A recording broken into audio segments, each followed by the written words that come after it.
गुरु साक्षात् परब्रह्म तस्मै श्री गुरुवे नमः। त्वमेव माता च पिता त्वमेव बन्धुश्च सखा त्वमेव विद्या द्रविणं त्वमेव सर्वं मम देव। ॐ भूर्भुवस्वः तत्सवितुर्वरेण्यं भर्गो देवस्य धीमहि धियो यो नः प्रचोदयात्।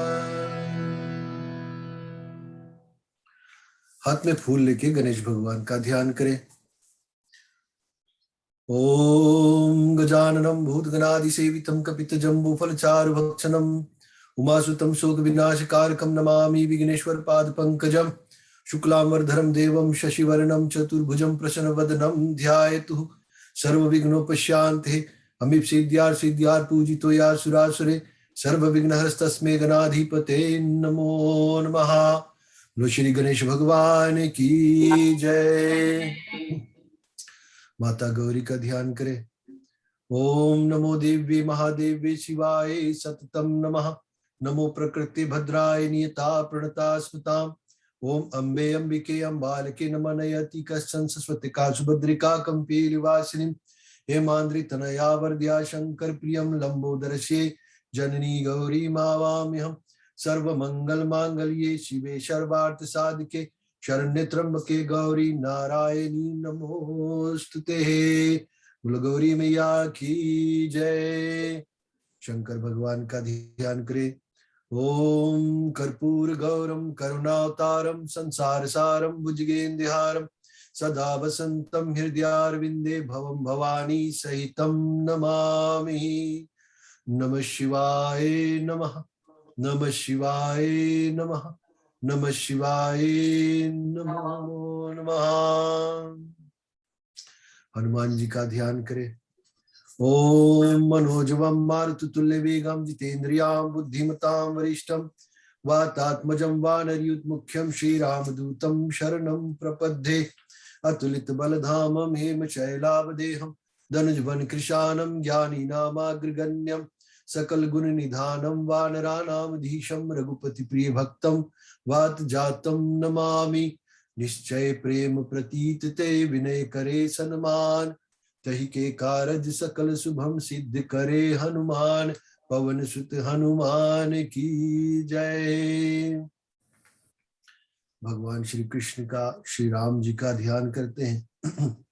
ओम शांताकारं भुजगशयनं पद्मनाभं सुरेश्वरं विश्वधारं गगन सदृशं मेघवर्णं शुभांगं लक्ष्मीकान्तं कमलनयनं योगिर्मिध्यानगम्यं वंदे विष्णु भवभयहरणं सर्वलोकैकनाथनं। हे राम पुरुषोत्तम नरहरि नारायणं केशवा गोविंद गरुड़ध्वजा गुणानिधि दामोदर माधवा। हे कृष्णा कमलापति यदुपति लक्ष्मीपति सीतापति वैकुंठपति चराचरपति पाहि मां। मंगलम भगवान विष्णु मंगलम गरुड़ध्वजा मंगलम पुंडरीकाक्षं मंगलाय तनोहरि।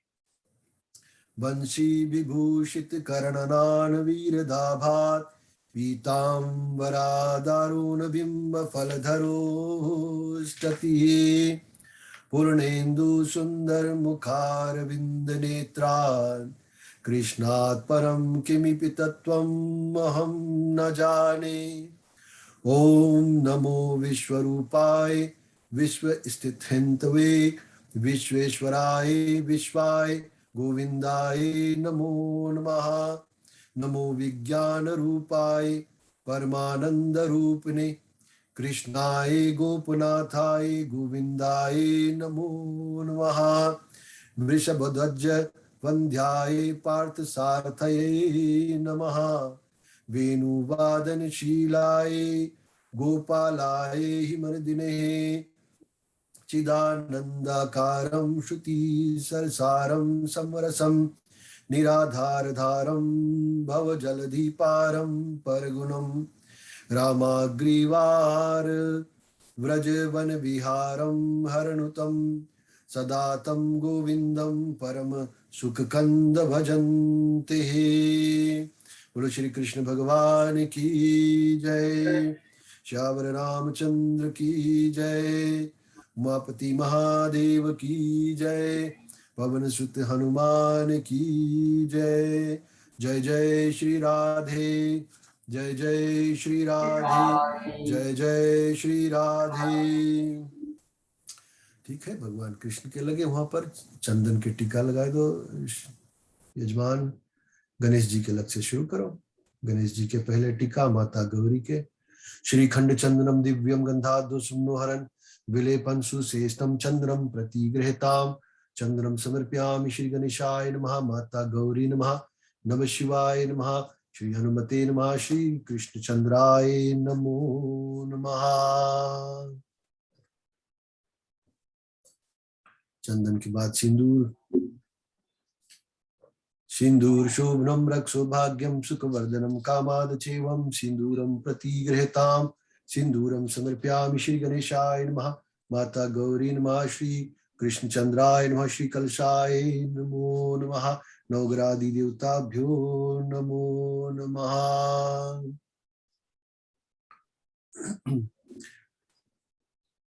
अगरबत्ती जला लो।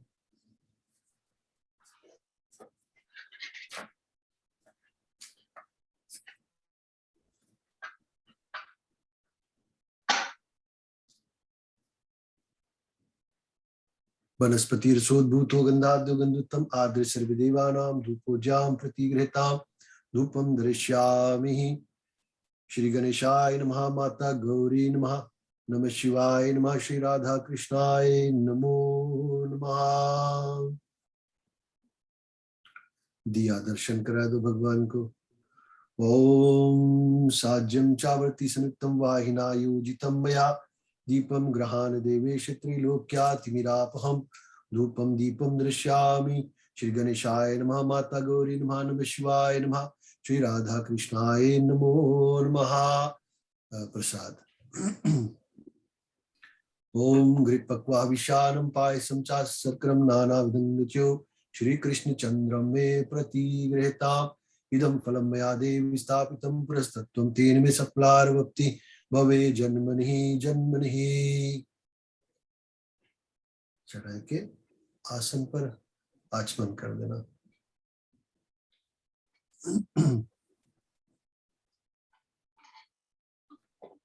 पूरा पूरा थाली रख दो इसे।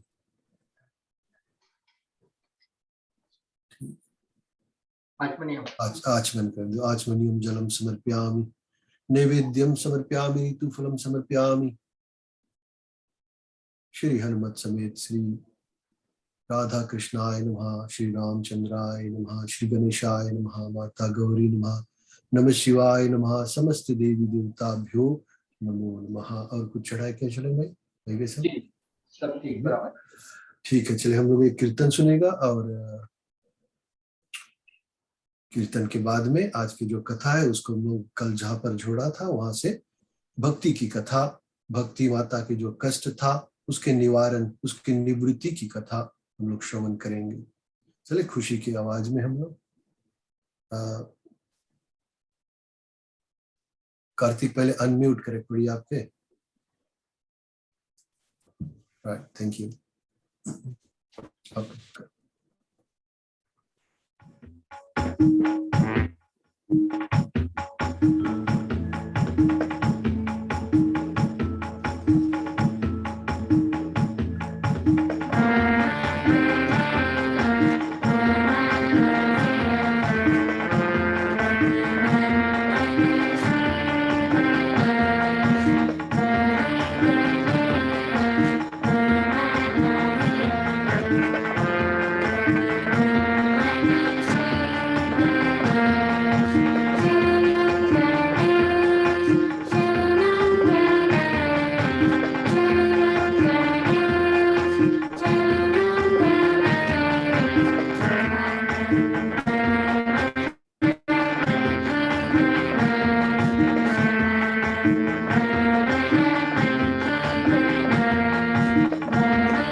Thank you. ठीक है, कल जहां पर हम लोगों ने कथा को विराम दिया था, किस प्रकार से नारद जी ने भक्ति माता को आश्वासन दिया था कि उसका जो दुख है, उसका जो संकट है, उसके निवृत्ति, मतलब टू फाइंड द सॉल्यूशन, माता के जो दुख है उसके कारण। और नारद जी ने जब अपने भाइयों से, सनत कुमार से मिला था, तो सनकादि ने नारद जी को उपाय बताया था कि आकाशवाणी में जैसे कहा गया था कि कोई सत्कर्म करो, वो सत्कर्म क्या था? तो सनकादि ऋषियों ने कहा था कि ज्ञान यज्ञ कराओ, और उसी पर आधारित आज की जो कथा है उसको हम लोग श्रवण करेंगे। नारद जी कहते हैं कि ज्ञान यज्ञम करिष्यामि सुख शास्त्र कथोज्वलम भक्ति ज्ञान विरागानाम स्थापनार्थम प्रयत्नतः।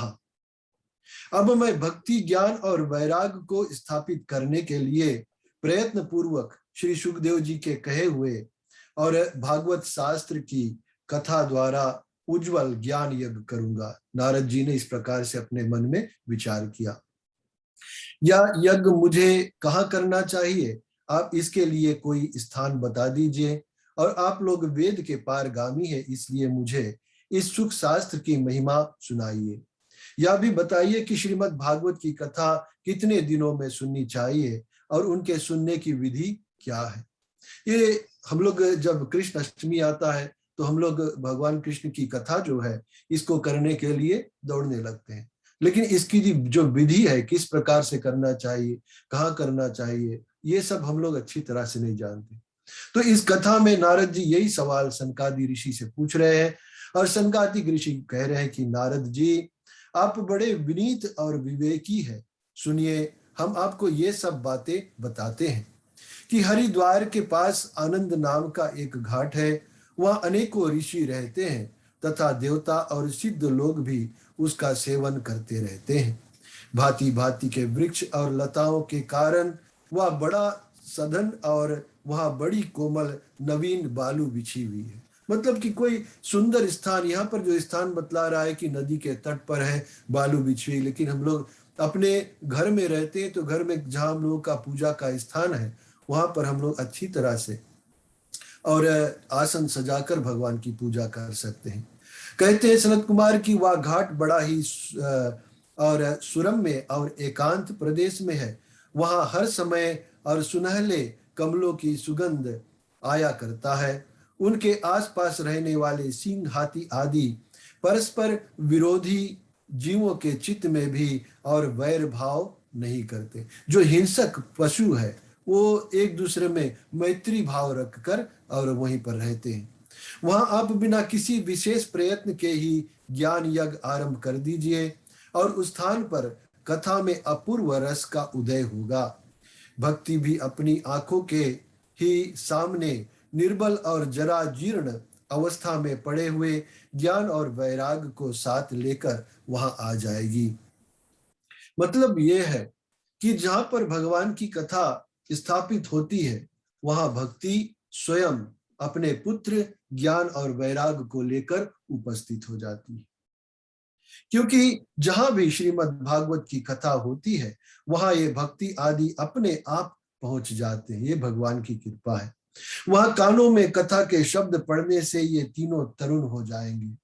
सूत जी कहते हैं कि इस प्रकार कहकर नारद जी के साथ सनक आदि भी श्रीमद् भागवत कथामृत का पान करने के लिए और वहां से तुरंत गंगा तट पर चले गए। जिस समय वे तट पर पहुंचे और भूलोक, देवलोक और ब्रह्मलोक सभी जगह इस कथा का हल्ला हो गया। जैसे हम लोगों ने विचार किया था, 10 लोग मिलकर हम लोगों ने विचार किया था कि हम लोग भागवत की कथा करेंगे, लेकिन आज हमारे साथ देखो 20 से ज्यादा लोग, 20 से ज्यादा परिवार हमारे साथ सम्मिलित हो गए। एक तो पुण्य उदय के कारण हम लोग को और मनुष्य का शरीर प्राप्त होता है जिसको लेकर हम लोग भगवान की भक्ति कर सकते हैं, और उसके साथ मनुष्य शरीर पाकर और भगवान का भजन कीर्तन करने का और सत्संग का सौभाग्य हम लोगों को प्राप्त हो जाए, तभी हम लोगों का जीवन सफल माना जाता है। सूर्य जी आगे कहते हैं कि जो जो और भागवत कथा के रसिक और विष्णु भक्त थे, वे सभी श्रीमद् भागवत अमृत का पान करने के लिए और सबसे आगे दौड़ दौड़ कर आने लगे। मतलब कि कथा के बात सुनी, कथा का अभी बस बात ही हुआ था कि यहाँ पर कथा होने वाला है अमुक स्थान पर। इसीलिए कहते हैं कि जहां पर भगवान नारायण का किसी भी रूप में कथा होता है, वो स्थान स्वयं तीर्थ हो जाता है और वहां पे अनेक ऋषि मुनि सभी आकर और स्थापित हो जाते हैं। कहते हैं कि और भृगु, वशिष्ठ, च्यवन, गौतम, मेघातिथि, देवल, देवरात, परशुराम, विश्वामित्र और शाक्ल, मार्कंडे, दत्तात्रेय, पिपलाद, योगेश्वर व्यास और पराशर, छाया शुक, जांजलि और जहु आदि सभी प्रधान प्रधान मुनिगण अपने अपने पुत्र, शिष्य और स्त्रियों समेत बड़े प्रेम से वहां आकर पहुंच गए। इनके सिवा वेद, वेदांत, उपनिषद, मंत्र, तंत्र, 17 पुराण और 6 शास्त्र भी मूर्तिमान होकर वहां उपस्थित हो गए। गंगा आदि नदियां, पुष्कर आदि सरोवर, कुरुक्षेत्र आदि समस्त क्षेत्र, सारी दिशाएं, दंडक आदि वन, हिमालय आदि पर्वत तथा देव, गंधर्व और दानव आदि सभी कथा सुनने वाले आए। जो लोग अपने गौरव के कारण नहीं आए, महर्षि भृगु उन्हें समझा बुझा कर ले आए। जिनके मन में बहुत ईगो था कि हम लोग इस कथा में नहीं जाएंगे, तो कहते हैं कि भृगु ऋषि ने उन सबको समझा बुझा कर सबको पकड़कर ले आया। ऐसे ही होता है ना कि कथा का न्योता मिलता है, कुछ लोग बोलते हैं कि हम इस कारण से नहीं जा पाएंगे, अपना अपना बहाना, अपने कंफर्ट के आधार पर अपना अपना बहाना ढूंढने लगते हैं। लेकिन फिर जो लोग सत्संगी है वो लोग उसको हाथ पकड़ कर ले चलते हैं, चलो भैया चलो, क्या करियो घरे बैठ के, ऐसे बोलकर समझाकर उनको ले जाते हैं कि चलो कथा में कुछ तो मिलेगा, और कुछ नहीं मिलेगा तो प्रसाद तो मिलेगा, भोजन तो मिलेगी, कुछ ज्ञानप्रद सुनने को, बात सुनने को मिलेगा। तब कथा सुनाने के लिए दीक्षित होकर श्री कृष्ण परायण सनकादि नारद जी के दिए हुए श्रेष्ठ आसन पर विराजमान हुए। उस समय सभी श्रोताओं ने उनकी वंदना की। श्रोताओं में वैष्णव, विरक्त, सन्यासी और ब्रह्मचारी लोग आगे बैठे और उन सब के आगे नारद जी विराजमान हुए। नारद जी यहाँ पर मुख्य श्रोता बनकर बैठे हैं, सबसे आगे बैठते हैं। एक और ऋषिगण और एक और देवता, एक और वेद और उपनिषद आदि तथा एक और तीर्थ बैठे और दूसरी ओर स्त्रियां बैठी। उस समय सब और जय जयकार, नमस्कार और शंखों का शब्द होने लगा और अबीर, गुलाल, खील एवं फूलों की खूब वर्षा होने लगी। कोई कोई देव श्रेष्ठ तो विमानों पर चढ़कर वहां बैठे हुए सब लोगों पर कल्प वृक्ष के पुष्पों की वर्षा करने लगे। ऐसा ऐसा पवित्र स्थान हो जाता है जहां पर भगवान की कथा होने जाती है। सब तीर्थ वहां पर आ जाते हैं। और देखो, बैठने का नियम भी बतलाते हैं कि भागवत कथा में जब हम लोग जाते हैं कैसे बैठते हैं। एक तरफ पहले ऋषि देवताओं को आसन दिया जाता है, जो ब्राह्मण लोग आते हैं उनको आसन दिया जाता है। एक तरफ पुरुष बैठते हैं, दूसरी तरफ नारी बैठती है, नारियां जो स्त्रियां जो होती है। सूत जी कहते हैं कि इस प्रकार पूजा समाप्त होने पर जब सब लोग एकाग्रचित्त हो गए, तब सनकादिक ऋषि महात्मा नारद को श्रीमद् भागवत का महात्म्य स्पष्ट करके सुनाने लगे। सनकादि ने कहा कि अब हम आपको इस भागवत शास्त्र की महिमा सुनाते हैं। इसके श्रवण मात्र से ही मुक्ति हाथ लग जाती है। श्रीमद् भागवत की कथा का सदा सर्वदा सेवन, आख्यादन करना चाहिए और इसके श्रवण मात्र से श्री हरि हृदय में आ विराजते। इस ग्रंथ में 18,000 श्लोक और 12 स्कंध है तथा श्री सुखदेव और राजा परीक्षित का संवाद है।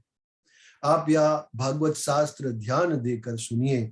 यह जीव तभी तक अज्ञानवश इस संसार चक्र में भटकता है जब तक क्षण भर के लिए भी और कानों में इस सुख शास्त्र की कथा नहीं पड़ती। बहुत से शास्त्र और पुराण सुनने से क्या लाभ है, इससे तो व्यर्थ का भ्रम पड़ता है।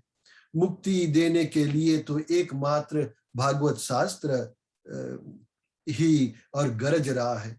जिस घर में और नित्य प्रति श्रीमद् भागवत की कथा होती है वह तीर्थ रूप हो जाता है, और जो लोग उसमें रहते हैं उनके सारे पाप नष्ट हो जाते हैं। हजारों अश्वमेघ और सैकड़ों वाजपेयी यज्ञ इस सुख शास्त्र की कथा का 16वां अंश भी नहीं हो सकते। हे तपोधनों, जब तक लोग अच्छी तरह श्रीमद् भागवत का श्रवण नहीं करते तभी तक उनके शरीर में पाप निवास करता है। फल की दृष्टि से इस सुख शास्त्र कथा की समता गंगा, गया, काशी, पुष्कर या प्रयाग कोई तीर्थ भी नहीं कर सकता। यदि आपको परम गति की इच्छा है तो अपने मुख से ही श्रीमद् भागवत के आधे अथवा चौथा श्लोक का भी नित्य नियम पूर्वक पाठ कीजिए। थोड़ा से बोलते कि आधा श्लोक भी, और आधा ना हो सके तो उसका चौथाई श्लोक ही नियम पूर्वक उसका पाठ करें।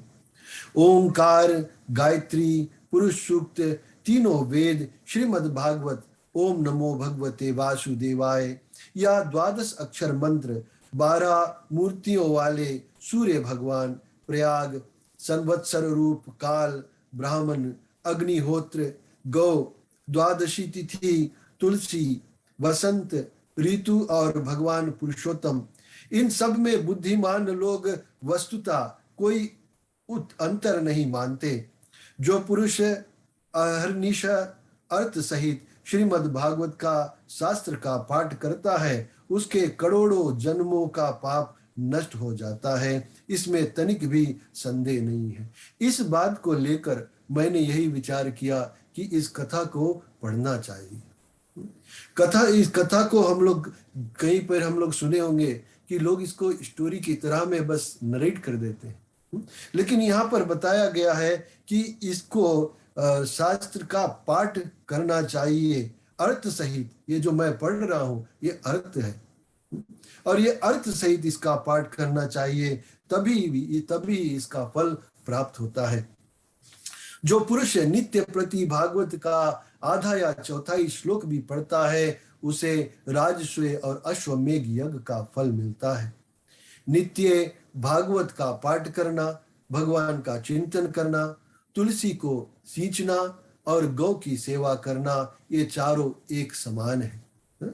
चार फिर से बतलाते हैं कि भागवत का पाठ करना, भगवान का चिंतन करना, तुलसी जो वृक्ष होता है उसमें जल चढ़ाना और गौ मैया की सेवा करना, ये चारों एक समान कहे गए हैं। जो पुरुष अंत समय में श्रीमद् भागवत का वाक्य सुन लेता है उस पर प्रसन्न होकर भगवान उसे वैकुंठ धाम दे देते हैं। जो पुरुष इसे सोने के सिंहासन पर रखकर विष्णु भक्तों को दान करता है वह अवश्य ही भगवान का सायुज्य प्राप्त कर लेता है। जिस दुष्ट ने अपनी सारी आयु में चित्त को एकाग्र करके श्रीमद् भागवत का थोड़ा सा भी रसस्वादन नहीं किया उसने तो अपना सारा जन्म चांडाल और गधे के समान व्यर्थ ही गंवा दिया है। वह तो अपनी माता को प्रसव पीड़ा पहुंचाने के लिए ही उत्पन्न हुआ है, अपने माँ को दुख देने के लिए ही जन्म लेता है। जो इंसान भागवत शास्त्र नहीं पढ़ता है, भगवान के जो ग्रंथ है उसको नहीं पढ़ता है, उसको सुनता नहीं, जिसने इस सुख शास्त्र के थोड़े से भी वचन नहीं सुने वह पाप आत्मा तो जीता हुआ ही मुर्दे के समान है।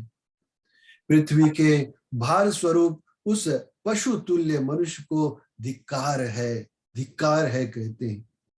यो स्वर्ग लोक में देवताओं में प्रधान इंद्र आदि कहा करते हैं। संसार में श्रीमद् भागवत की कथा का मिलना अवश्य ही बहुत कठिन है। ये भागवत कथा कितना कठिन, हम लोग को एक साल में एक बार ही हम लोग पढ़ते हैं इसको, कि अपने घर पर और स्थापना करके इसको अगर पढ़ना है तो एक साल में कृष्ण अष्टमी जब आता है तभी लोग इसको पढ़ते हैं। करोड़ों जन्मों का पुण्य होता है तभी इसकी प्राप्ति होती है। नारद जी आप बड़े ही बुद्धिमान और योग निधि है। आप प्रयत्न पूर्वक कथा का श्रवण कीजिए। इसे सुनने के लिए दिनों का कोई नियम नहीं है। कौन सा दिन है इसका कोई नियम नहीं है, कहते हैं। इसे तो सर्वदा ही सुनना अच्छा है। इसे सत्य भाषण और ब्रह्मचार्य पालन पूर्वक सर्वदा ही सुनना श्रेष्ठ माना गया है। इसकी विधान इतना ही है कि ये जब कथा श्रवण करते हैं तो ब्रह्मचार्य का पालन करना चाहिए और इस समय में झूठ नहीं बोलना चाहिए, हमेशा सत्य ही बोलना चाहिए। सिर्फ इस समय नहीं बल्कि हर समय सत्य ही भाषण करना चाहिए। सत्य भाषण से, सत्य बोलने से कई सारे काम जो बिगड़ने वाले होते हैं वो काम खुद ही बन जाते हैं। इसे सत्य भाषण और ब्रह्मचार्य पालन पूर्वक सर्वदा ही सुनना श्रेष्ठ माना गया है, किंतु कलयुग में ऐसा होना भी बहुत कठिन है। इसलिए इसकी सुखदेव जी ने विशेष विधि बताई है या जान लेनी चाहिए। कलयुग में क्या विधि बताई गई है इसकी? कहते हैं कि कलयुग में बहुत दिनों तक चित्त की वृत्तियों को वश में रखना, नियमों में बंधे रहना और किसी पुण्य कार्य के लिए दीक्षित रहना बहुत कठिन है। बहुत लंबा, 7 रोज बहुत लंबा पूजा पाठ के लिए बहुत कठिन है बतलाते हैं कलयुग में। और इतना दिन नियम, कोई नियम में बंद कर रहना, ये भी बहुत मुश्किल है। इसलिए सप्ताह श्रवण की विधि है कि 7 रोज कथा तो बोलते हैं कि पहले बताया था ना कि हर दिन 1 श्लोक, आधा श्लोक, चौथाई श्लोक पढ़ो, लेकिन उतना ना हो सके तो सप्ताह परायण की विधि बताई है। श्रद्धा पूर्वक कभी भी श्रवण करने से अथवा माघ मास में श्रवण करने से जो फल होता है वही फल श्री सुखदेव जी के सप्ताह श्रवण में और निर्धारित किया गया है।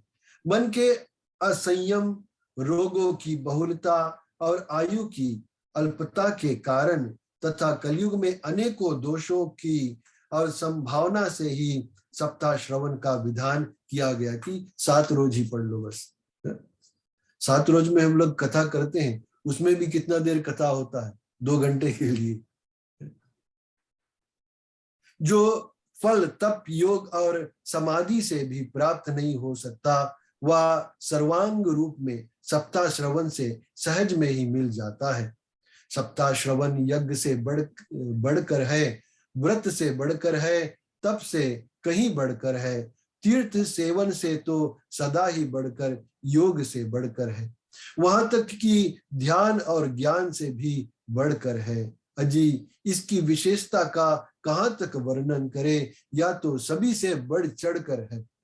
7 रोज अगर कथा सुन लिया तो यज्ञ, दान, तप, ध्यान, इन सब चीजों से बढ़कर ये होता है। सौनक जी ने पूछा कि सूत जी, या तो आपने बड़े आश्चर्य की बात कही, अवश्य ही या भागवत पुराण योग वेता ब्रह्मा जी के भी आदि कारण श्री नारायण का निरूपण करता है, परंतु यह मोक्ष की प्राप्ति में ज्ञान आदि सभी साधनों का तिरस्कार करके इस युग में उनसे भी कैसे बढ़ गया। सवाल पूछते हैं कि ये सब ज्ञान आदि सब कुछ छोड़कर कैसे ये भागवत पुराण इतना बढ़ गया, इतना आगे कैसे, इसकी महत्व कैसे इतना ज्यादा है? तो सूत जी ने कहा कि सौनक जी, जब भगवान श्री कृष्ण इस धरा धाम को छोड़कर अपने और नित्य धाम को जाने लगे, तब उनके मुखार बिंद से 11 स्कंद का ज्ञान उपदेश सुनकर भी उद्धव जी ने पूछा। उद्धव जी पूछते हैं कि गोविंद, अब आप तो अपने भक्तों का कार्य करके परम धाम को पधारना चाहते हैं, किंतु मेरे मन में एक बड़ी चिंता है, उसे सुनकर आप मुझे शांत कीजिए। अब घोर कलिकाल आया ही समझिए, मतलब कि कलयुग, घोर कलयुग आने ही वाला है, इसलिए संसार में फिर अनेकों दुष्ट प्रकट हो जाएंगे। उनके संसर्ग जब अनेकों सत्पुरुष भी उग्र प्रकृति के हो जाएंगे, तब उनके भार से दबकर या गौ रूपनी पृथ्वी किसकी शरण में जाएगी? जब कलयुग आएगा, पाप बढ़ जाएगा और पाप के कारण ये जो गौ रूपी पृथ्वी है, ये जब दुखी हो गई तो वो किसके पास जाएगी सहायता मांगने के लिए? हे कमल नयन, मुझे तो आपको छोड़कर इसकी रक्षा करने वाला कोई दूसरा नहीं दिखा देता। इसलिए भक्त वत्सल, आप साधुओं पर कृपा करके और यहां से मत जाइए, कि आप धाम छोड़कर जाओ ही नहीं, प्रॉब्लम ही नहीं होगा। That's the best option. और भगवान, आपने निराकार और चिन्ह मात्र होकर भी भक्तों के लिए ही तो यह सगुण रूप धारण किया है। फिर भला आपका वियोग होने पर ये भक्तजन पृथ्वी पर कैसे रह सकेंगे? आपने सगुण रूप, साक्षात रूप धरकर अभी तक भक्तों के समक्ष में रहे हैं। अब आप इस धाम को छोड़कर चले जाएंगे तो आपके भक्त कैसे रहेंगे यहाँ पर? किस प्रकार, किसके आश्रय रहेंगे? निर्गुणोपासना में तो बड़ा कष्ट है। सगुण रूप जो होता है, साक्षात परमेश्वर सामने होते हैं, उसमें पूजा करना इजी है। भगवान जहाँ खड़े हैं बस देखकर भगवान को हाथ जोड़ लो। लेकिन जहां पर बोलती कि निर्गुण रूप में, जहां पर हम लोग मूर्ति रख के पूजा करते हैं, तो उद्धव जी कहते हैं कि इसमें बड़ा कष्ट है। इसलिए कुछ और विचार कीजिए। प्रभास क्षेत्र में उद्धव जी के ये वचन सुनकर भगवान सोचने लगे कि भक्तों के अवलंबन के लिए मुझे क्या व्यवस्था करनी चाहिए। अब उद्धव के सवाल पूछने पर भगवान कृष्ण ये बात सोच रहे हैं कि अब मेरे भक्तों के लिए मुझे क्या व्यवस्था करनी चाहिए। या भगवान ने पहले नहीं सोचा होगा कि हम चले जाएंगे, हमारे भक्त क्या करेंगे यहाँ पर? तो इसका मतलब ये है कि भगवान धराधाम को छोड़कर जा रहे थे, लेकिन भगवान अपने अपने लोक को चले जाएंगे, लेकिन फिर भी यहाँ पर भगवान के भक्त रहेंगे, है ना? हमेशा भगवान के भक्त यहाँ पर रहेंगे। और यही बात भगवान श्री रामचंद्र जी ने भी हनुमान जी को बताया था कि जब तक इस पृथ्वी तल पर हमारे भक्त रहेंगे, तब तक आपको इस पृथ्वी पर तल पर रहना होगा। और हम जैसे लोग जो है, हम ही लोगों के हाथ में ये कार्य है कि हम लोग भगवान की जो भक्ति है उसको इस पृथ्वी तल पर कायम रखें। शौनक जी, तब भगवान ने अपनी सारी शक्ति और भागवत में रख दी और वे अंतर ध्यान होकर इस भागवत समुद्र में प्रवेश कर गए। भगवान वहां से जब अंतर ध्यान हुए तो इस जो भागवत पुराण है, बोलते हैं कि इसमें प्रवेश हो गए। इसीलिए जो भागवत पुराण है, इसको साक्षात श्री कृष्ण में माना जाता है। इसीलिए इसके महानता इतनी ज्यादा बतलाई गई है। इसलिए यह भगवान की साक्षात शब्दमयी मूर्ति है और इसके सेवन, श्रवण, पाठ अथवा दर्शन से ही मनुष्य के सारे पाप नष्ट हो जाते हैं। इसी से इसका सप्ताह श्रवण सबसे बढ़कर माना गया है और कलयुग में तो अन्य सब साधनों को छोड़कर यही प्रधान धर्म बताया गया है। कलिकाल में यही ऐसा धर्म है जो दुख, दरिद्रता, दुर्भाग्य और पापों की सफाई कर देता है तथा काम, क्रोध आदि शत्रुओं पर विजय दिलाता है। अन्यथा भगवान की इस माया से पीछा छुड़ाना देवताओं के लिए भी बहुत कठिन है। मनुष्य तो इसे छोड़ ही कैसे सकते हैं। अतः इससे छूटने के लिए भी और सप्ताह श्रवण का विधान किया गया है। माता भक्ति ने नारद जी से पूछा था कि यह कलयुग इतना खतरनाक है, लेकिन फिर भी और राजा राजश्री ने और कलयुग को क्यों आने दिया था? तो बताए थे ना कि यहाँ पर बस भगवान की कीर्तन करते करते मोक्ष की प्राप्ति हो जाती है। लेकिन कीर्तन करना होता है, समय निकाल कर भगवान का नाम लेना होता है, तभी ये होगा। सूत जी कहते हैं कि शौनक जी, जिस समय सनकादि मुनीश्वर इस प्रकार और सप्ताह श्रवण की महिमा का बखान कर रहे थे, उस सभा में एक बड़ा आश्चर्य हुआ, उसे मैं तुमसे बतलाता हूँ। जहां पर भगवान की कथा हो रही थी, बोलते वहां पर कि एक आश्चर्य की बात हुई। क्या हुआ? वह तरुण अवस्था को प्राप्त हुए अपने दोनों पुत्रों को साथ लिए विशुद्ध प्रेम रूपा भक्ति बार बार श्री कृष्ण गोविंद हरे मुरारी, हे नाथ नारायण वासुदेवा आदि भगवान नामों का उच्चारण करती हुई अकस्मात प्रकट हो गई। ये भागवत श्रवण की महिमा से भक्ति माता जो दुखी बैठी थी अपने दोनों पुत्रों को लेकर चलती हुई वहां पर प्रकट हो गई, पहुंच गई। ये भागवत श्रवण की महिमा है। सभी सदस्यों ने देखा कि परम सुंदरी भक्ति रानी भागवत के अर्थों का आभूषण पहने और वहां पधारी है। मुनियों की इस सभा में सभी यह तर्क वितर्क करने लगे कि ये यहाँ कैसे आई, कैसे प्रविष्ट हुई। तब सनकादि ने कहा कि ये भक्ति देवी अभी अभी कथा के अर्थ से निकली है। ये मतलब कि ये कथा के जो अर्थ है जिसको हम लोग पढ़ते हैं, इसका अर्थ निकालते हैं, इसके एक एक अर्थ से भक्ति निकलती है।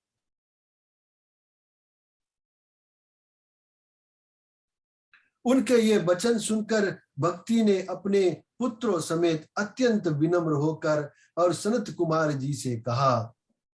भक्ति क्या बोली कि मैं कलयुग में और नष्ट प्राय हो गई थी, आपने कथामृत से सींच कर मुझे फिर पुष्ट कर दिया। बोले कि पृथ्वी में आकर मैं नष्ट हो गई थी, ये कथा के श्रवण ने फिर से मुझको जगा दिया है, हस्त पुष्ट कर दिया है। अब आप या बताइए कि मैं कहाँ रहूं।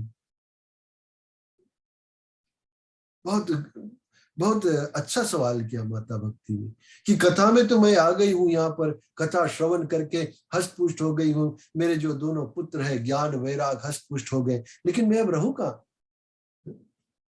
यह सुनकर और सनकादि ने उनसे कहा कि तुम भक्तों को और भगवान का स्वरूप प्रदान करने वाली, अनन्य प्रेम का संपादन करने वाली और संसार रोग को निर्मल करने वाली हो, अतः तुम धैर्य धारण करके नित्य निरंतर विष्णु भक्तों के हृदय में ही निवास करो। जो भगवान विष्णु के भक्त होते हैं, भगवान विष्णु के किसी भी अवतार में भगवान श्री कृष्ण और भगवान श्री राम, नरसिंह, ये सब भगवान जो आए थे, जो 24 अवतार हुआ, उन अवतारों का कोई भी भक्त हो और भक्ति माता को कहा गया, आदेश दिया गया कि तुम नित्य निरंतर विष्णु भक्तों के हृदय में ही निवास करो। ये कलयुग के दोष भले ही सारे संसार पर अपना प्रभाव डाले, किंतु वहां तुम पर इनकी दृष्टि भी नहीं पड़ सकेगी।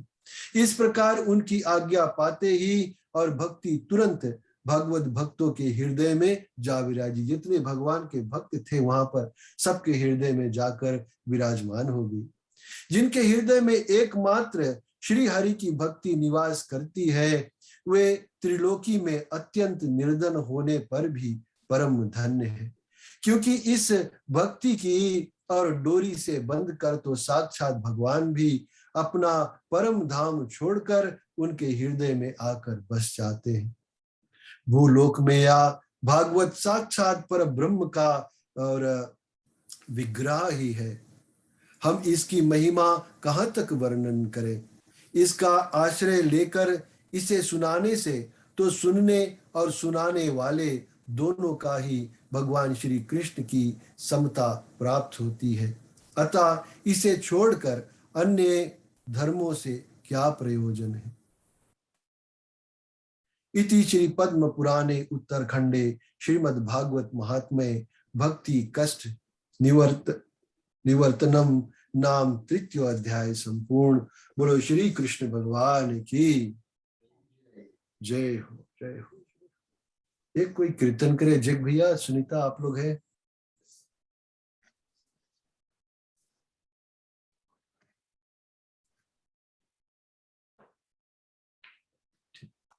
एक कीर्तन करे, उसके बाद में कथा आगे बढ़ाएंगे। ठीक है पंडित जी।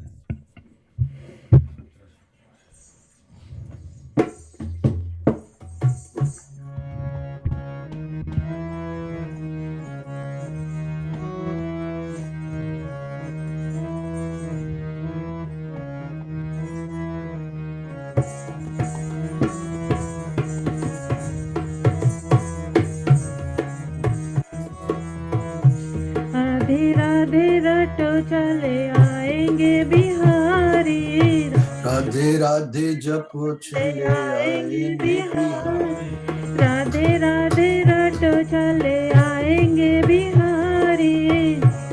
राधे रटो चले आएंगे बिहारी। आएंगे बिहारी, चल आएंगे बिहारी, आएंगे बिहारी, चल आएंगे बिहारी। जय राधे राधे, राधे राधे रटो चले आएंगे बिहारी।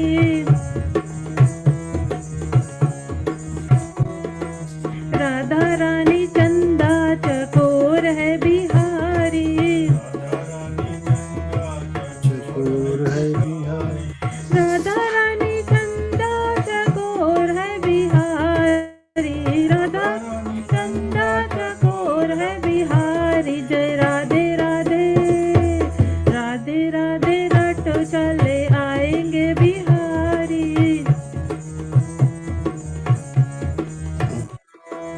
राधा रानी मिश्री तो स्वाद है बिहारी, राधा रानी मिश्री तो स्वाद है बिहारी। राधा रानी मिश्री तो स्वाद है बिहारी, राधा रानी मिश्री तो स्वाद है बिहारी, राधा रानी मिश्री तो स्वाद है बिहारी। जय राधे राधे, राधे राधे रटो चले आएंगे बिहारी, राधे राधे रटो चले आएंगे बिहारी। राधा रानी गंगा तो धार है बिहारी, राधा रानी गंगा तो धार है बिहारी, राधा रानी तो धार है बिहारी। जय राधे राधे, राधे राधे रटो चले आएंगे बिहारी,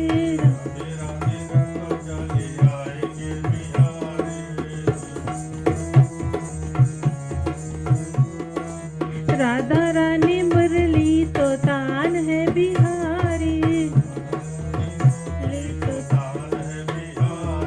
राधा रानी मुरली तो तान है बिहारी, राधा मुरली तो तान है बिहारी। जय राधे राधे, राधे राधे रटो चले आएंगे बिहारी, राधे राधे रटो चले आएंगे बिहारी, राधे राधे रटो चले आएंगे बिहारी। राधे राधे राधे राधे राधे राधे राधे राधे राधे राधे राधे राधे राधे राधे।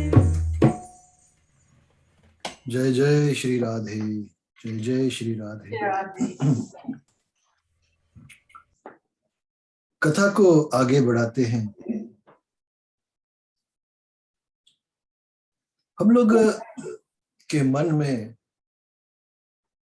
बहुत सारे सवाल होते हैं अपने बारे में, संसार के बारे में, इस जीवन के बारे में। और मैंने जब भी ये भागवत महात्म्य के 3 पार्ट जो है उसको पढ़ा है तो ऐसे लगता है कि हमारे सारे क्वेश्चंस जो है आर बीइंग आंसर्ड। एक एक करके इसको जब हम लोग सुनते हैं, समझते हैं कि किस किस के ऊपर जो जो देखिए, जो संसार में जो सबको भक्ति प्रदान करने वाली माता है, संकट उस पर भी आया ना। संकट सब पर आता है क्योंकि ये कलयुग जो है ना, ये संकट यहां पर भरा पड़ा हुआ है। संत महात्माओं ने एक बहुत सुंदर भजन लिखा था कि तजोरे मन झूठे सुख की आशा। हम लोग समझते हैं कि एक पदार्थ हमको हासिल हो जाएगा तब हम लोग को सुख की प्राप्ति होगी, और उस वस्तु के पीछे हम लोग भागने लगते हैं, दौड़ने लगते हैं। खुद विचार करें कि हम लोग एक लिस्ट, एक विश लिस्ट बनाकर रखा था, हर दिन बनाते हैं हर दिन उसको अपडेट करते हैं, उसमें से कितना पूरा होता है? उसमें से हम लोग जानते हैं कि कुछ उसमें से आइटम्स है जो कभी पूरा होने वाली है नहीं, लेकिन फिर भी एक झूठा आशा लगाए कि हम लोग बैठा है। कहते हैं कि हरि पद भजो तजो सब ममता, छोड़ विषय अभिलाषा, विषयन में सुख सपने हु नाही। ये जो संसार के विषय है ना, तो बोलते हैं कि सपने में भी इनको लेकर सुख नहीं है, केवल मात्र दुराशा। आशा उसका ऑपोजिट दुराशा, कि पूरा होने वाला नहीं है, जिस झूठे आशा लगाकर बैठे हुए। कामिनी सुत पितु मात बंधु, जस कीरति सकल सुपासा, छिन महा होत वियोग सबनते, कठिन काल जगनासा। पत्नी पर, पुत्र पर, परिवार पर, माता पिता पर हम लोग सब एक आसरा लगाकर बैठे हैं, लेकिन जब अंत समय आता है बोलते हैं कि छिन महा होत वियोग सब हनते। एक सेकंड में, एक क्षण में सबसे वियोग हो जाता है। और यही बोलते हैं कि कठिन काल जो है ये जग को नाश करने वाला है। इसीलिए छोड़ रे मन, छोड़ झूठे सुख की आशा। क्षण भंगुर सब विषय, निरंतर बनत काल के ग्रासा, इनमें जो कोई फिर सुख चाहत, सो नित मरत प्यासा। क्षण भंगुर सब विषय, हर विषय जो है हमारे जीवन में जो आशा लेकर बैठे हैं वो सिर्फ मोमेंटरी है, थोड़े ही देर के लिए है, क्योंकि हम लोग का जीवन ही थोड़ा ही है, मोमेंटरी है। क्षण भंगुर सब विषय, निरंतर बनत काल के ग्रासा। जितने भी इंटेंशंस है सब काल उसको खा जाता है। इनमें जो कोई फिर सुख चाहत, सो नित मरत प्यासा। और इतना होते हुए, समझते हुए, इतना ग्रंथ हम लोग पढ़ते हुए, संसार के बारे में, जीवन के बारे में समझते हुए, फिर भी जब आशा लेकर हम लोग बैठे रहते हैं तो संत कहते हैं कि ऐसे आदमी प्यासा ही मरता है। जैसे कहते थे ना, एक संत कथा बात बता रहा था कि एक बार एक गांव में बहुत भारी भीड़ हो गया। भीड़ इतना ज्यादा छा गया, और प्रॉब्लम क्या था, लोगों ने जाकर पूछा कि भाई ये भीड़ क्यों है? तो बोले कि यहाँ पर एक आदमी मर गया है। वो नदी के तट पर ही था ना, नदी के तट पर उसकी मृत्यु हो गई। लोगों ने बड़का हल्ला मचा दिया कि यहाँ पर एक आदमी मर गया। तब जब इन्वेस्टिगेट किया गया कि आदमी कैसे मरा, तो पता चला कि आदमी प्यासा ही मर गया। ऐसे ही जो नदी, जो गंगा, यमुना, सरस्वती पवित्र, ये भागवत के रूप में बह रही है, और इससे दूर रहकर फिर भी लोग सुख चाहते हैं। ये नहीं हो सकता। झूठे सुख की आशा छोड़ो और भगवान में भक्ति करो, भगवान में ध्यान लगाओ, भगवान के जो ग्रंथ है उसको श्रवण करो, तभी एक ईश्वर ही आशा दे सकता है। झूठे सुख की आशा लेकर मत चलो। चतुर्थ अध्याय में एक बहुत सुंदर कथा आता है। ये कहते हैं कि गौकर्ण उपाख्यान प्रारंभ, गौकर्ण की कथा आती है। सूत जी कहते हैं कि हे मुनिवर, उस समय अपने भक्तों के चित्त में अलौकिक भक्ति का प्रादुर्भाव हुआ देख भक्त वत्सल भगवान अपना धाम छोड़कर वहां पर पधारे, जहां पर नारद जी ने कथा की आयोजन की थी। भक्ति माता अपने और संतान ज्ञान वैराग को लेकर उपस्थित हुई, जहां पे सब महर्षिगण संत महात्मा उपस्थित थे। वहां पर स्वयं भगवान अपने धाम को छोड़कर पधारे। उनके गले में वनमाला और शोभा पा रही थी। श्री अंग सजल जलधर के समान श्याम वर्ण था, और उस पर मनोहर पीतांबर सुशोभित था। कटी प्रदेश करधनी की लड़ियों से सुसज्जित था। सिर पर मुकुट की और लटक और कानों में कुंडल की झलक देखते ही शोभा पा रही थी। वे त्रिभंग ललित भाव से खड़े हुए और चित्त को चुराए लेते हैं। वक्षस्थल पर कौस्तुभ मणि दमक रही थी और सारा श्री अंग हरि चंदन से चर्चित था। सुंदर सुगंध, उस रूप की शोभा क्या कहें, और उससे तो मानो करोड़ों कामदेवों की और रूप माधुरी छीन ली थी। वे परम आनंद चिन्ह मूर्ति मधुरा अति मधुर मुरलीधर ऐसी और अनुपम छवि से अपने भक्तों के निर्मल चित्त में आविर्भूत हुए। भगवान के नित्य लोक निवासी लीला परिकर उद्धव आदि वहां और गुप्त रूप से उस कथा को सुनने के लिए आए हुए थे। गुप्त रूप से उद्धव जो भगवान के भक्त थे, ये सब वहां पर पधारे। प्रभु के प्रकट होते ही चारों ओर जय हो की ध्वनि होने लगी और उस समय भक्ति रस का अद्भुत प्रवाह चला। बार बार अबीर गुलाल और पुष्पों की वर्षा तथा शंख ध्वनि होने लगी। उस सभा में जो लोग बैठे थे उन्हें अपने देह गेय और आत्मा की भी कोई सुधि नहीं रही। उनकी ऐसी तन्मयता देखकर नारद जी कहने लगे, मुनीश्वर गण, आज सप्ताह श्रवण की मैंने यह बड़ी ही अलौकिक महिमा देखी। यहाँ तो जो बड़े मूर्ख दुष्ट और पशु पक्षी भी है वे सभी अत्यंत निष्पाप हो गए। कथा श्रवण करके हम लोग भगवान के धाम को जाना चाहते हैं। हर किसी की इच्छाएं होती है कि हम लोग कथा श्रवण करेंगे और अंत समय में भगवान के धाम को जाएंगे। उस बात को समझो कि जहां पर आपने कथा की आयोजन की है, अपने प्रिय भक्तों को, मेहमानों को बुलाया है, आपके घर में संत महात्मा लोग आए हैं और वहां पर स्वयं भगवान अपना धाम छोड़कर पधारे, तो फिर वैकुंठ धाम क्या भाई? आपका तो घर ही वैकुंठ धाम है फिर।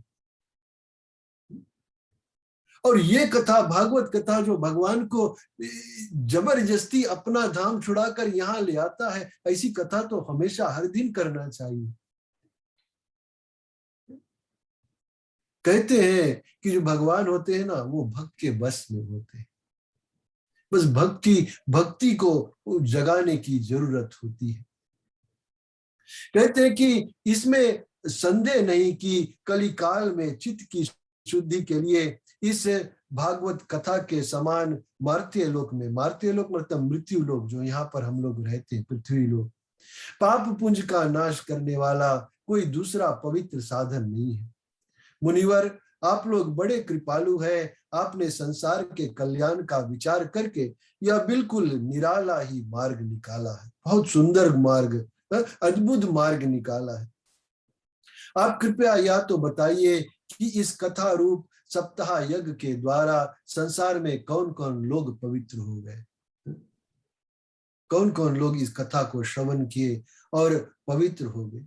तो सनकादिक ने कहा कि जो लोग सदा तरह तरह के पाप किया करते हैं, निरंतर दुराचार में ही तत्पर रहते हैं और उल्टे मार्गों से चलते हैं तथा जो क्रोध अग्नि से जलते रहने वाले कुटिल और काम परायण है, वे सभी इस कलयुग में सप्ताह यज्ञ से पवित्र हो जाते हैं। कितने भी विकार हो आपके अंदर, कथा श्रवण से बोलते हैं कि वो इंसान पवित्र हो जाता है। जो सत्य से च्युत, माता पिता की निंदा करने वाले, तृष्णा के मारे व्याकुल, आश्रम धर्म से रहित, दंभी, दूसरों की उन्नति देखकर और कुड़ने वाले और दूसरों के दुख देने वाले हैं, वे भी कलयुग में सप्ताह यज्ञ से पवित्र हो जाते हैं। जो मदिरापान, ब्रह्म हत्या, सुवर्ण की चोरी मतलब सोने की चोरी करना, गुरु स्त्री गमन और विश्वासघात, ये 5 महापाप करने वाले, छल और छपने परायण, क्रूर, पिशाचों के समान निर्दयी, ब्राह्मणों के धन से पुष्ट होने वाले और व्यभिचारी हैं, वे भी कलयुग में सप्ताह यज्ञ से पवित्र हो जाते हैं। जो दुष्ट आग्रह पूर्वक सर्वदा मन, वाणी या शरीर से पाप करते रहते हैं, दूसरे के धन से या पुष्ट होते हैं तथा मलिन मन और दुष्ट हृदय वाले हैं, वे भी कलयुग में सप्ताह यज्ञ से पवित्र हो जाते हैं। अभी कथा से पहले मैंने कहा था ना कि हमारे मन में जो कुछ भी सवाल है उस सब सवालों का जवाब मिल जाता है इसमें। ये जो भाग मैंने अभी पढ़ा है, इससे हर कोई जज कर सकता है कि अभी हम कौन कौन स्थिति पे है, अभी मैं अपने जीवन में कहां पर हूं, कितना पाप मैंने किया है, कितना पुण्य मैंने किया है, इससे आगे मुझे क्या करना है, वो सब रियलाइजेशन हो गया सबके मन में। हर किसी ने और अपने आप को असेस कर लिया है और मन में एक ही बात आया होगा कि हाँ, इतना पाप किया और अभी तक सोचता रहा कि पाप कैसे कटी, लेकिन यह तो भागवत पुराण ही साधन बना बैठा है। इसी को श्रवण करे, पाप मुक्त हो जाए और कोशिश करे कि इसके बाद आगे चलकर जानबूझकर पाप ना करे। नारद जी, हम तुम्हें इस विषय में एक प्राचीन इतिहास सुनाते हैं और उसके सुनने से ही सब पाप नष्ट हो जाते हैं। पूर्व काल में तुंगभद्रा नदी के तट पर एक अनुपम नगर बसा हुआ था। वहां सभी वर्णों के लोग अपने अपने धर्मों का आचरण करते हुए सत्य और सत्य कर्मों में तत्पर रहते थे। उस नगर में समस्त वेदों का और विशेषज्ञ और श्रोत स्मार्त कर्मों में निपुण एक आत्मदेव नाम का ब्राह्मण वहां पर रहता था। वह साक्षात दूसरे सूर्य के समान तेजस्वी था। वह धनी होने पर भी और भिक्षाजीवी था। उसकी प्यारी पत्नी धुंधली, कुलीन एवं सुंदरी होने पर भी सदा अपना बात पर और अड़ रहने वाली थी। मतलब बहुत जिद्दी, अपने बात मनवाने वाली उसकी पत्नी थी। उसे लोगों की बात करने में सुख मिलता था, लोगों की चुगली करने में, यहाँ के बात वहां करने में, और धुंधली को सुख मिलता था, मजा आता था उसमें। स्वभाव था क्रूर, प्रायः कुछ ना कुछ बकवाद करती रहती थी। ग्रहकार में निपुण थी और कृपण थी और थी झगड़ालू भी, बहुत झगड़ालू थी। सबसे पड़ोसी में, परिवार में झगड़ा करने वाली थी।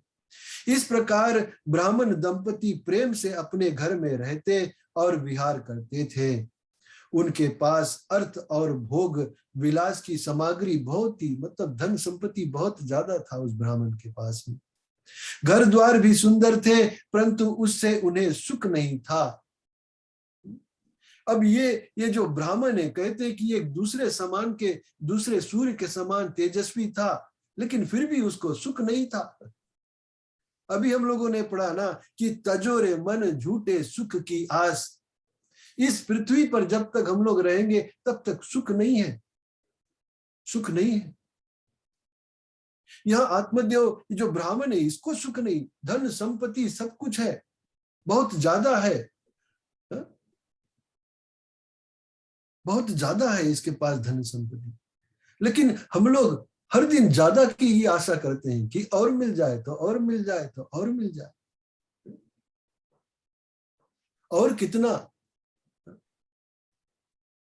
इसीलिए रामायण में कहते हैं कि एक संतोष सकल सुख लाए। भगवान श्री राम ने माता सबरी को बतलाया था ना कि संतोष रखो, जितना है उतना में जीवन चलाओ। वो भक्ति का एक साधन है। जब तक मन में संतोष नहीं है, फीजी में हम लोग जो बुढ़िया जी लोग तो रहते थे, वो संतोक बोलते थे, संतोक रखो बेटा, थोड़ा संतोक रखो। एक संतोष, जब मन में संतोष होता है, कंटेनमेंट का भाव आ जाता है, तब ही जीवन में सुख आता है। जब किसी चीज की इच्छा ही नहीं तो फिर टेंशन क्या। जब अवस्था बहुत ढल गई तब उन्होंने संतान के लिए तरह तरह के पुण्य कर्म आरंभ कर दिए। सब कुछ था लेकिन घर में संतान नहीं था, तो उन्होंने अलग अलग पुण्य कर्म आरंभ कर दिए। दीन दुखियों को गौ, पृथ्वी और सोना और वस्त्र आदि दान करने लगे। इस प्रकार धर्म मार्ग में उन्होंने अपना आधा धन समाप्त कर दिया, तो भी उन्हें पुत्र या पुत्री किसी का भी और मुख देखने को ना मिला। इसलिए अब वह ब्राह्मण बहुत ही चिंतातुर रहने लगा, सोच करने लगा। ब्राह्मण ब्रह्म ज्ञान प्राप्त, लेकिन एक पुत्र के विरह में सोच करने लगा तो दुखी रहने लगा। अब स्थिति बिगड़ रही है कि जैसे रामायण में आता नहीं कि राजा दशरथ बूढ़े हो गए, अब चौथापन आ गया, लेकिन घर में संतान नहीं है, तो गुरु के पास गए, गुरु से प्रार्थना किया। गुरु बोले कि चिंता मत करो, तुम्हारे घर में पुत्र होंगे। हर पिता के मन में ये बात आता है। इसी तरह से इस आत्मदेव के मन में भी और ये दुख आया कि घर में हमारे एक संतान नहीं। संतान नहीं रहने का दुख क्यों है? क्योंकि भागवत गीता में लिखा हुआ है ना कि जब तक अपना संतान पिता को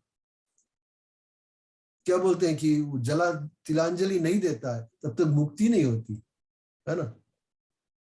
अर्जुन ने जब विषय डाला था कि इसमें जितने लोग हैं सब मर जाएंगे, उसके बच्चे लोग क्या करेंगे, वे विचारनी छा जाएगी, कौन पुत्र अपने पिता को और जल तिलांजलि अर्पण करेगा।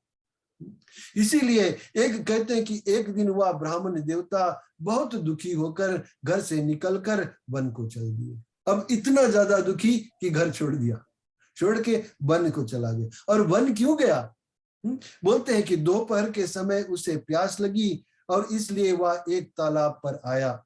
संतान के अभाव के दुख ने उनके शरीर को बहुत सुखा दिया था, इसलिए थक जाने के कारण जल पीकर वह वहीं बैठ गया।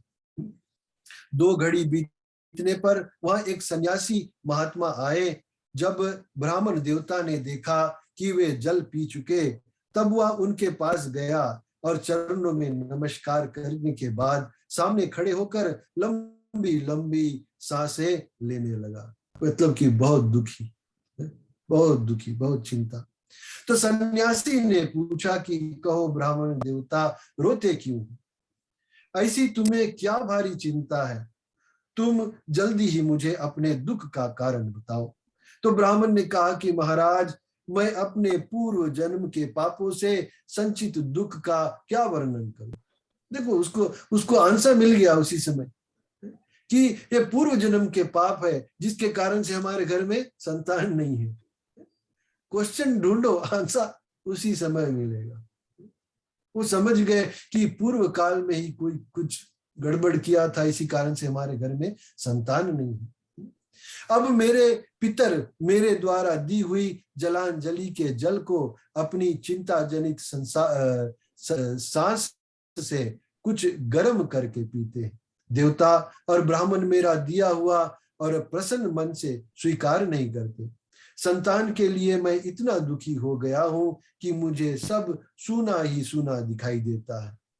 मैं प्राण त्यागने के लिए यहाँ पर आया हूँ। घर उसने क्यों छोड़ा था कि अब तो संतान होने वाला है नहीं, अब मैं जंगल में जाऊंगा अकेले कहीं और अपना प्राण त्याग दूंगा। एक संतान के लिए एक ब्राह्मण, तेजस्वी ब्राह्मण जो सूर्य के समान उसका ज्ञान है, चमक रहा है, वो संतान के वियोग में प्राण देने जा रहा है। संतानहीन जीवन को धिक्कार है, संतानहीन ग्रह को धिक्कार है, संतानहीन धन को धिक्कार है और संतानहीन कुल को धिक्कार है। मैं जिस गाय को पालता हूँ वह भी सर्वथा बांझ हो जाती है। जो पेड़ लगाता हूँ उस पर भी फल फूल नहीं लगते। मेरे घर में जो फल आता है वह भी बहुत जल्दी सड़ जाता है। जब मैं ऐसा अभागा और पुत्रहीन हूँ, तब फिर इस जीवन को ही रख कर मुझे क्या करना है? सब कुछ मेरे हाथ से जो कुछ भी मैं करता हूँ वो बेकार हो जाता है, तो फिर ये जीवन का फायदा क्या है? कल मैंने कहा था कि हम लोग को जो जीवन प्राप्त हुआ है वो अपने पिछले कर्मों के आधार पर मिला है ये जीवन हम लोगों को। और जो कुछ अभी हम लोग भोग रहे हैं ये हमारे भाग में कर्म के माध्यम से लिखा हुआ है, इसलिए उसको एक्सेप्ट करना चाहिए। अगर कुछ है तो उसको एक्सेप्ट करो, कुछ नहीं है तो उसको एक्सेप्ट करो, आगे बढ़ो। लेकिन ये ज्ञानी पुरुष ये बोलता है कि मेरे हाथ से कुछ हो नहीं रहा, इसलिए क्या करूं, अब मैं अपने जीवन को त्याग दूंगा। यूं कहकर वह ब्राह्मण दुख से व्याकुल हो और उन सन्यासी महात्मा के पास फूट फूट कर रोने लगा। तब उन पति यतिवर के हृदय में और बड़ी करुणा उत्पन्न हुई। वे योगनिष्ठ थे। उन्होंने उसके और ललाट की रेखाएं देखकर, माथे की रेखा देखकर और सारा वृतांत जान लिया और फिर उससे विस्तार पूर्वक कहने लगे। सन्यासी ने क्या कहा? सन्यासी बोले कि ब्राह्मण देवता, इस प्रजा प्राप्ति का मोह त्याग दो। कर्म की गति प्रबल है। विवेक का आश्रय लेकर संसार की वासना छोड़ दो। हे विप्रवर सुनो, मैंने इस समय तुम्हारा प्रारब्ध देखकर निश्चय किया है कि 7 जन्म तक तुम्हारे कोई संतान किसी प्रकार नहीं हो सकती। 7 जन्म तक, ये जन्म तो छोड़ दो, 7 जन्म तक तुम्हारे घर में कोई संतान होने को है ही नहीं। पूर्व काल में राजा सगर एवं अंग को संतान के कारण दुख भोगना पड़ा था। ये ब्राह्मण, अब तुम कुटुंबी आशा छोड़ दो, संन्यास में ही सब और प्रकार का सुख है। अब बोलते हैं कि जीवन में 4 अवस्था होती है ना, कि बाल अवस्था होती है, जीवन जैसे जवान होता है वो एक अवस्था होती है, फिर एक गृहस्थी जीवन जो होता है, उसके बाद आखिरी अवस्था जब आता है संन्यास अवस्था। ये सन्यासी बोलता है कि अब तो तुम्हारा ये उम्र हो गया कि तुमको संन्यास ले लेना चाहिए, लेकिन तुम अब संतान के पीछे रो रहे हो। तो ब्राह्मण ने कहा कि महात्मा जी, विवेक से मेरा क्या होगा, मुझे तो बलपूर्वक पुत्र दीजिए, जबरदस्ती मुझको अब पुत्र ही दीजिए, नहीं तो मैं आपके सामने ही और शोक मूर्छित होकर अपने प्राण त्यागता हूँ। जिसमें पुत्र स्त्री आदि का सुख नहीं है, ऐसा संन्यास तो सर्वथा निरस है। लोक में सरस तो पुत्र पौत्र आदि से भरा पूरा ग्रस्त आश्रम ही होता है। असली बतलाते हैं ज्ञानी पुरुष, ज्ञानी ब्राह्मण बतला रहे हैं कि असली जीवन तो तब है कि एक घर में एक स्त्री हो, एक संतान हो, भरा पूरा घर हो, तभी मजा आता है जीवन में। ब्राह्मण का ऐसा आग्रह देखकर उन तपोधन ने कहा कि विधाता के लेख को और मिटाने का हट करने से राजा चित्रकेतु को बड़ा कष्ट उठाना पड़ा था। इसलिए देव जिसके उद्योग को कुचल देता है, उस पुरुष के समान तुम्हें भी और पुत्र की जो सुख नहीं मिल सकेगा। तुमने तो बड़ा हट पकड़ रखा है और अर्थों के रूप में तुम मेरे सामने उपस्थित हो। ऐसी दशा में मैं तुमसे क्या कहूं। मैंने ये सुना है संतों से कि हम लोग को जो कुछ मिलता है वो हमारे भाग्य से मिलता है। उससे जस्ती जब हम लोग कुछ मांगते हैं तो जबरदस्ती जब हम लोग करने लगते हैं, भगवान से जबरदस्ती करने लगते हैं कि प्रभु ना, हमको जिद बांध लेते हैं कि ये वस्तु हमको मिलना चाहिए।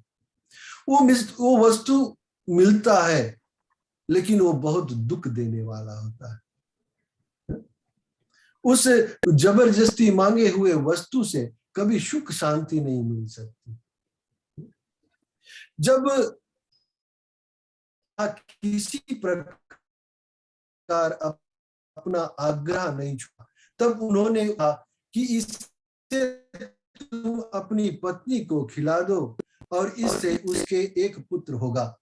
तुम्हारी स्त्री को 1 और साल तक सत्य शौच खाने का नियम रखना पड़ेगा। यदि वह ऐसा करेगी तो बालक बहुत शुद्ध स्वभाव वाला होगा। यूं कहकर वे योगीराज चले गए और ब्राह्मण अपने घर लौट आया। वहां आकर उसने वह फल अपनी स्त्री के हाथ में दे दिया और स्वयं कहीं चला गया। उसकी स्त्री तो कुटिल स्वभाव की थी ही और वह रो रो कर अपनी एक सखी से कहने लगी कि सखी, मुझे तो बड़ी चिंता हो गई, मैं तो यह फल नहीं खाऊंगी। क्यों नहीं खाऊंगी? फल खाने से और गर्भ रहेगा, मतलब पेट फूल जाएगा मेरा, गर्भ से पेट बढ़ जाएगा, फिर कुछ खाया पिया नहीं जाएगा और इससे मेरी शक्ति कम हो जाएगी। और तब बता घर का धंधा कैसे होगा, घर का काम धाम कौन करेगा? और देववश यदि कहीं गर्भ में डाकुओं का गांव में डाकुओं का आक्रमण हो गया तो गर्भिणी स्त्री कैसे भागेगी? गांव में अगर डाकू लोगों ने अटैक कर दिया तो मैं कैसे अपना प्राण बचा कर भागूंगी बड़ा पेट लेकर? यदि सुखदेव जी की तरह या गर्भ भी पेट में ही रह गया तो इसे बाहर कैसे निकाला जाएगा? सुखदेव जी जो थे, जो ये कथा भागवत पुराण के वक्ता है, ये अपने माता के गर्भ में थे। तो व्यास जी हर दिन सुखदेव जी से कहते थे कि बेटा बाहर निकलो, बाहर निकलो, तुम्हारा समय हो गया, 8 महीना हो गया, 9 महीना हो गया, 1 साल हो गया, 2 साल हो गया, बाहर निकलो। अंदर से सुखदेव जी बोल रहे हैं मैं बाहर नहीं आऊंगा, क्योंकि बाहर में जब आऊंगा तो ये जो कलयुग है, इस संसार के जो विषय भोग है, इससे मैं लिप्त हो जाऊंगा। यहाँ अंदर मैं बैठा हूं, यहाँ मुझे भगवान का साक्षात दर्शन होता है, आराम से माता के द्वारा मुझे भोजन पानी मिलता है, बाहर आकर मैं क्या करूंगा? और सुखदेव जी कहते हैं कि 12 वर्ष तक अपने माता के गर्भ में रहे। तो ये माता जो है यहाँ पर धुंधली, इसको शायद भागवत कथा पहले सुनने को और ब्राह्मण ने सुनाया होगा कि सुखदेव जी अपने माता के गर्भ में बहुत दिनों तक रहे। तो इसीलिए बोल रही है कि अगर सुखदेव जी की तरह या गर्भ भी पेट में ही रह गया तो इसे बाहर कैसे निकाला जाएगा? और कहीं प्रसव काल के समय वह टेढ़ा हो गया तो फिर प्राणों से ही हाथ धोना पड़ेगा, और पेट में ही कहीं बालक थोड़ा टेढ़ा उड़ा हो गए तो फिर हमारी जान चला गई, ऐसे सोचती। यो भी प्रसव के समय बड़ी भयंकर पीड़ा होती है, मैं सुकुमारी भला यह सब कैसे सह सकूंगी? मैं जब दुर्बल पड़ जाऊंगी तब नंद रानी आकर घर का सब माल और समेट कर ले जाएगी। मेरी जो ननद है बोलती है कि वो आएगी और घर में जो सारा सामान है, मैं तो चल नहीं सकूंगी, दौड़ नहीं सकूंगी, ननद आएगी सब चीज समेट कर लेकर चली जाएगी। और मुझसे तो सत्य शौच आदि नियमों का पालन होना भी कठिन है। मुझसे तो सत्य मतलब कि सच बोलना मेरे लिए बहुत कठिन है।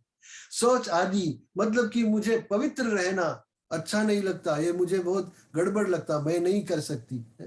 इन नियमों का पालन मुझसे होना बहुत कठिन है। जो स्त्री और बच्चा जनती है उसे उस बच्चे के लालन पालन के भी बड़ा कष्ट होता है। मेरे विचार से तो बंध्या या विधवा स्त्रियां ही सुखी है। एक उसका पति जो बेचारा एक संतान के लिए अपने प्राण त्यागने के लिए आतुर बैठा है, घर को छोड़ दिया, और दूसरी तरफ उसकी पत्नी की जो एक्सक्यूजेस ढूंढ रही है कि मैं बच्चा नहीं चाहती, डाकू आ जाएंगे गांव में, ननद आ जाएगी, ये सब बहाना बनाती। कथा को कल हम लोग यहाँ से आगे बढ़ाएंगे, देखते हैं कि धुंधकारी वो फल जो सन्यासी ने दिया था वो खाती है या नहीं खाती, और फिर अगर खाती है, संतान होता है तो संतान कैसा होता है। इस कथा को हम लोग यहाँ से आगे कल बढ़ाएंगे। चलिए हम सब मिलकर भगवान की आरती करेंगे।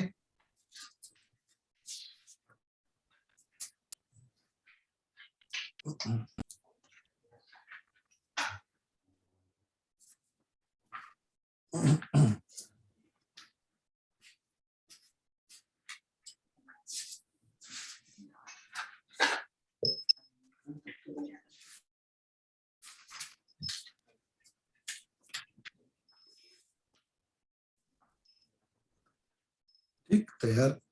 ओम जय श्री कृष्ण हरे प्रभु, जय श्री कृष्ण हरे। भक्तन के दुख सारे, भक्तन के दुख सारे दूर करे। ओम जय श्री कृष्ण हरे। परमानंद मुरारी मोहन गिरधारी, जय रस रास बिहारी, जय प्रभु बनवारी। ओम जय श्री कृष्ण हरे। कर कंगन कटी किंकनी, श्रुति कुंडल मोर मुकुट पीतांबर, सोहे वनमाला। ओम जय श्री कृष्ण हरे। निरख सुदामा तुमने, दैन दुख टारे, गज के फंद छुड़ावे, भव सागर तारे। ओम जय श्री कृष्ण हरे। हिरण्यकश्यपु संहार्यो, नरसिंह रूप धरो, वाहन ते प्रभु प्रगटे, प्रहलाद की पीर हरे। ओम जय श्री कृष्ण हरे। केसी केस विदारे, नर कुबेर तारे, दामोदर छवि सुंदर, भक्तन रखवारे। ओम जय श्री कृष्ण हरे। काली नागन थैया, नटवर छवि सोहे, फन फन नृत्य करे प्रभु, नागिन मन मोहे। ओम जय श्री कृष्ण हरे। श्री कृष्ण जी की आरती जो कोई नर गावे, दुख बिन से तन हर से, सुख संपत्ति पावे। ओम जय श्री कृष्ण हरे। जय श्री कृष्ण हरे। प्रभु जय श्री कृष्ण हरे। भक्तन के दुख सारे, पल में दूर करे। ओम जय श्री कृष्ण हरे। हरे कृष्णा कृष्ण कृष्णा हरे हरे, हरे राम राम राम हरे हरे। हरे कृष्णा कृष्ण कृष्णा हरे हरे, हरे राम राम राम हरे हरे। हरे कृष्णा कृष्ण कृष्णा हरे हरे, हरे राम राम राम हरे हरे। हरे कृष्णा कृष्ण कृष्णा हरे हरे, हरे राम राम राम हरे हरे। ओम इदं हवि प्रजननं मे अस्तु, दश वीरा सर्वगणा स्वस्तये, आत्मसनि प्रजसनि पशुसनि, लोकसन्य भयसनि। अग्निः प्रजां बहुलां मे करोत्वानां पयोरेतु अस्मासु धृतः। ओम कदलीगर्भ संभूतं कर्पूरं तु प्रतिपितम्, अर्तिकमहं कुर्वे पश्य मे वरदो भवः। अर्तिक्यं समर्पयामि श्री गणेशाय नमः। माता गौरी नमः। नमः शिवाय नमः। श्री हनुमत समेत श्री सीतारामचंद्राय नमः। श्री राधा कृष्णाय नमः। ओ जय जय श्री राधे, जय जय श्री राधे, जय जय श्री राधे। आरती थोड़ा इधर घुमा दो, सब कोई आरती ले ले जहां पर है।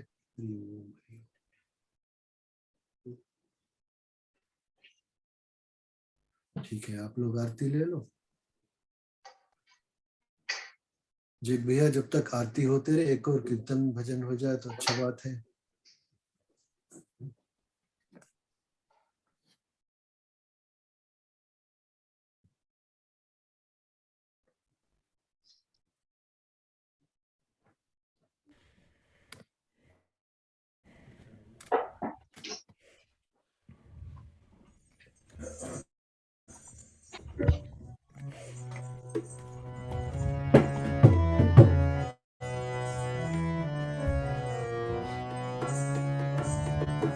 सुन बरसाने वाले गुलाम तेरो बनवारी, सुन बरसाने वाले गुलाम तेरो बनवारी।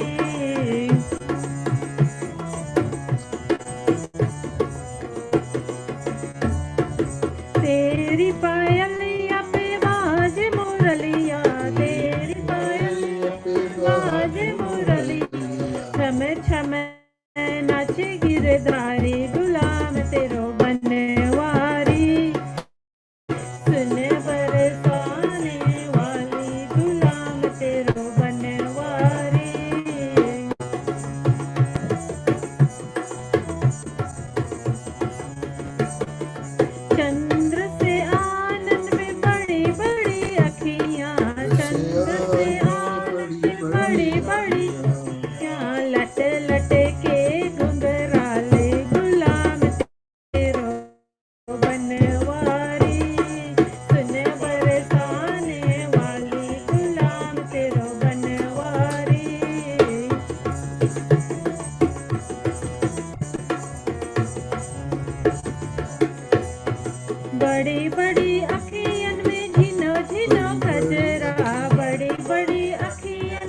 बिहारी।